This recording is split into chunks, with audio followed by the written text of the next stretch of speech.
antibiotigu waa dilaa halis ah oo caafimaadkaaga wax u dhimi kara sabab waa dilaa haddaad u isticmaashid si khaldan haddaad dhinac ka martid tilmaamihii uu ku siiyey dhakhtarka oo ahaa inaad dawada u qaadatid waa dawo oo dhakhtarkaaga kuu qorayo taa iskuma diidaanay adigu waan isla qirsanna laakiin waa sun at the same time haddii aadan raacin tilmaamihii dhakhtarku ku siiyey oo adiga iskaad isugu qortid waaye siyaabaha xaaladaha ay Soomaalidu antibiotic qaabkay u qaato adigaan hadda i daawanaya laga yaabo inaad u qaadatid ka hor intaana topic guda gelin haddaad nagu cusub tahay fadlan subscribe gare furo gambaleelka si fiidiyoyadan aan diyaarin doono oo talooyinka iyo tusaalaha ku saabsan oo macquul ay tahay adiga iyo familkaaga iyo qaraabadaada iyo asxaabtaada iyo ehelkaaga inay anfacaan mid kale afeef ma ahi pharmacologist aniga cilmigan waxaan ku base gareynayaa laba waxyaabood number 1 waxaan ku base gareynayaa research cilmi baaris aan sameeyay number 2 waxaan ku base gareynayaa aqoonta inta kooban ee microbiology-ga ay ka soo gasho daweynta cudurrada gaar ahaan antibacterialka iyo antiviralka iyo antifungalka waayo maadada aan bartay waxay tahay microbiology waxyaabaha ilma aragtayga ah sida bakteeriyada viruska fungi-ga marka si kooban ayaa qofka maadadan baranaya loo baraa habka loo dawada ku saxan qaabka loogu baaro looguna daweeyo inta haddaan u gudbo fadlan share leh subscribe na saar page-kayga kuna soo dhow haddaa ku cusub tahay haddaan intaa ka soo gudbo Soomaalidu antibiotic-ga waxay u tahay waxa la yiraahdo dawada kaliya ay aadka u qaataan oo aadka u isticmaalaan marka laga soo tago kuwa madax xanuunka iyo qandho jabinta okay hab noocay ay Soomaalidu dawadan u qaataa marka xaaladaha tusaale qof ayaa dhakhtar booqday dhakhtarkii buu u tagay qofkaani waxa laga hayay kaliya ama kaadi mareenka ayuu infection ka qabay dhakhtarkii dawo u soo qoray wuxuu soo qoray augmentin buu soo qoray waxa laga yaabaa naftraxine buu soo qoray waxa laga yaabaa amoxicillin baa loo soo qoray qofkii uu ku caafimaaday dawadii markuu xoogaa qaatay lug baa nabar ka soo baxay ama dheg baa infection kaga dhacay ama infection baa meel kale jir kaga dhacay uu tagayaa isla dawadii dhakhtarka ayaanta hore infectionka kaadi mareenka loogu soo qoray ayuu soo qaadanaya waa musiibo waa halis waayo bakteeriyadii kaadi mareenka cudurkiisa sababtay iyo midaan dhegtaan waxa la yiraahdo galisay dheecaanka ku samaysay bacteria infection ku abuurtay isku nooc inaysan ahayn baa suuragal isku dawadaana ay si isku mid ah aysan u daweynin effective aysan ku ahayn inay disho ayaa macquul okay maxaa marka qofka waxa la yiraahdo taa marka waa xaalad aad jirta dadku intay farmashiyaadka tagaan siiba inta badan farmashigay tagayaan qofkii wuxuu oranayaa antibiotic-ga ama qalajiyaha guduudan isi ka farmasiga bas la yaqaanaanba imise milligram ma sheegayo exactly dawada nooc uu rabo ma sheegayo xanuunka uu qaadanayo inuu qufac ayaa laga yaabaa qofkaas waxa dhacaysa waxa la yiraahdo dhakhtar baa dawo u qoray qofkii waxa loo qorayaa waxa la yiraahdo full dosage la oranayaa muddo 2 weeks ama 3 weeks 3 week ama 2 isbuuc qaado dawadan maxaad ku qaadanaysaa intaas qaad subaxii gelinka hore inta gelinka dhexe inta habeenkina inta dhakhtarku tagayaa wuxuu oranayaa niyahow lacag ma haystee waxa ay siisaa 10 xabo 4 maalmood waxaan cuni karaysi 4 maalmood buu qaadanayaa uu ku caafimaad yar buu dareemayaa khalaas halkii buu kaga tagayaa dawada waa joojinaya waa mushkilad kale waa sheegaynaa cawaaqibta ka dhalan karta iyo dhibaatooyinka ka iman karta midda marka maxaa khatar ku gadaaman marka antibiotic-ku saan sheegnayba waa toxic wuxuu dhaawici karaa hadii high dosage jirkaagu galo dhiigaagu high dosage blood stream-kaaga uu raaco qulqulka dhiigaaga wuxuu keeni karaa inuu dhaawac u geysto organs-kaaga keliyihii sanbabadii beerkii macnihii waayo dhiiggan circulation-ka sameynaya meel kastoo jirkaaga ka mid u tagaya high dosage of drugs kan hadii wax la yahay jirkaaga gudaha u galo ama uu dhiigaaga raaco kaliyaha inuu ku fariisiyo suuragal kaliyahaaga ay dhaqid gaaraan dialysis inuu wadnaha ku dhaco inuu beerka kaaga dhaco marka waxa laga yaabaa inay kugu dhacdo wax la yiraahdo multi organ failure wax la yiraahdo in organiska oo dhan ay hawlgab noqdaan dhibtaasna adiga aad sabab u tahay antibiotic aad qaadato ka tan badan carcinogenic qaarkood bay ka kooban yihiin oo kansar bay sababi karaan oo halistaas ku geysan kara waxa la yiraahdo waxa ugu weyn oo hadda uu sababo oo caadiga ah waa antibiotic resistant in waxa la yiraahdo antibiotic-gii bakteeriyada jirka ku jirta ay la qabsato sidee bay ula qabsanaysaa saan sheegnayba dhakhtar baa dawo kuu qoray farmasi baa tagtay waxaa tiri 4 cisho dawo aan qaadan karaysi okay dhaqaale ma haysatid waxa haboon inaad dawadaasi aad bilaabin inta dhaqaale kugu filan aad helaysid ama dhaqaalihii aad marka hore raadsatid laakiin haddii dawadii aad bilowdid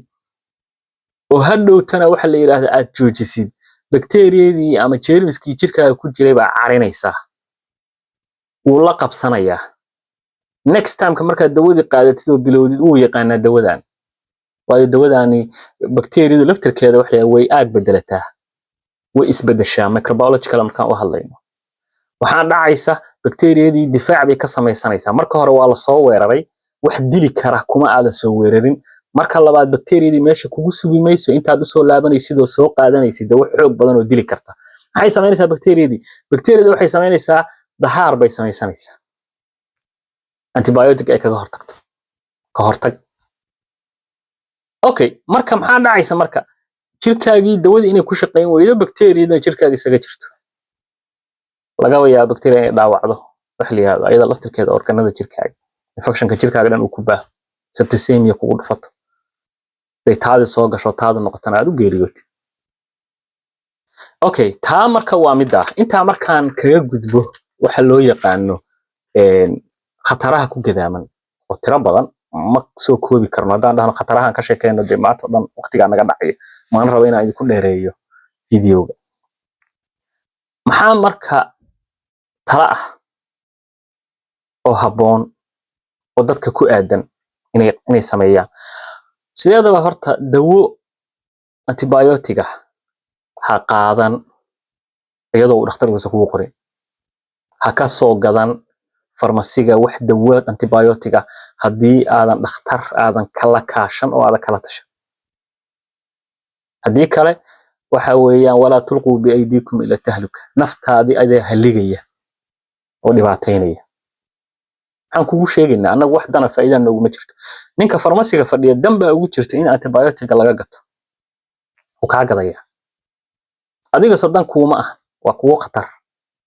dhakhtarku muxuu u soo baranayay 12 sano 10 sano cilmigaani medicine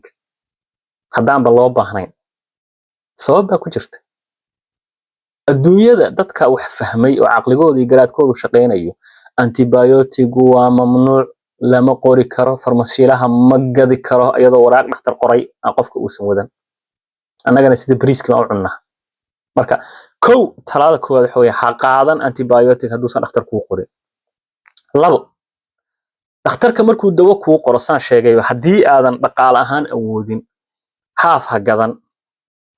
sub la kaasho cidii la kaashan kartid dawada isku dhameystiran gado dawada dhameystiran dhamayso ha joojin ha kala hakin sida dhakhtarku kugu sheegay u raac marka dawada dhameysatid dhakhtarkii ku laabo xaaladaas ay tahay uga waran waxa iska ka bedela u sheeg baaritaan kale ha lagu diro hal la ogaado in dawadii ay shaqeysay oo xanuunkii jirkaaga ka baxay in kale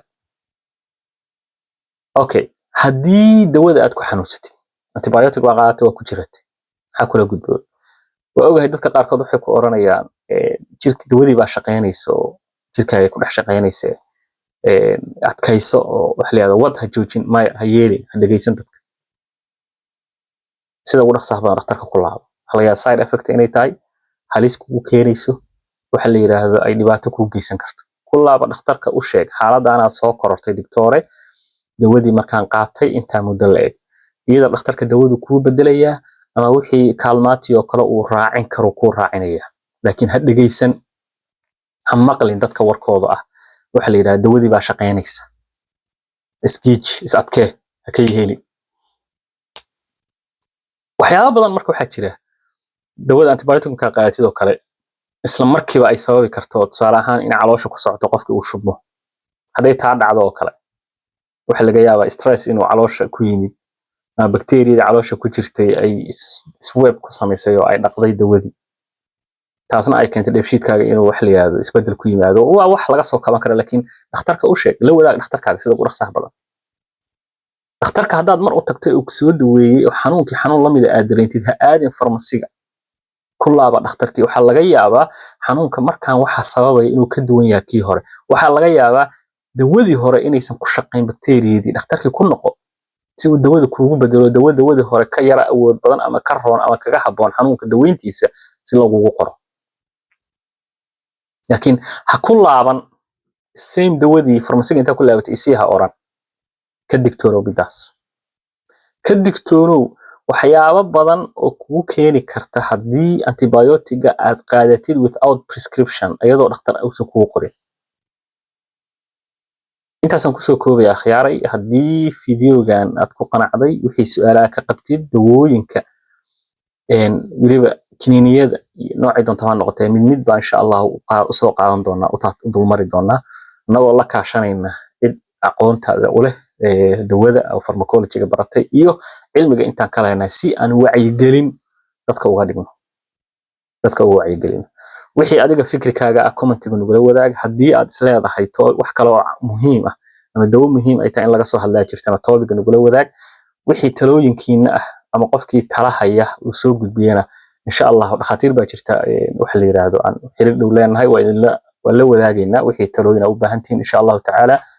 aad baa u mahadsantihiin soo dhawaada mar labaad ku soo biir page-kayga subscribe saar ha ilaawi ka mid noqo familka page-keena aad baan u mahadsantihiin